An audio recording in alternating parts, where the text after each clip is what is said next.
Почитувани, образованието и учениците денеска во Македонија ја плаќаат цената на неспособноста на министерката Весна Јаневска. Тотален хаос во образованието на почетокот на учебната година, особено со учебниците. Иако Јаневска и ВМРО ДПМН ветуваа дека сите основци и средношколци оваа учебна година ќе стартуваат со учебници по сите наставни предмети, вистината е поразителна. Мицковски и Јаневска излажаа.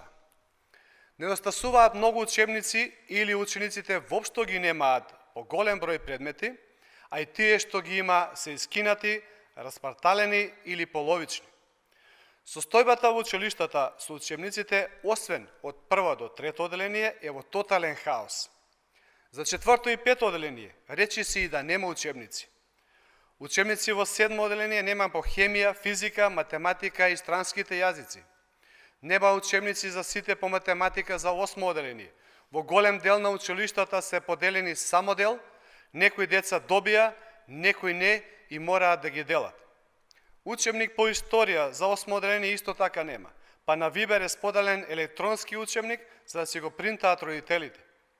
Состојбата во средните стручни училишта е уште полоша. Речи си, во сите стручни предмети нема учебници, како економско-правната и трговската струка, административно-канцелариско работење, управно-процесно, правно и државно уредување и да не набројувам уште. Зарем министерката толку брзо заборави дека лани токму таа најгласно критикуваше задоцнењето на учебниците и дека со месеци ветуваше нови изданија?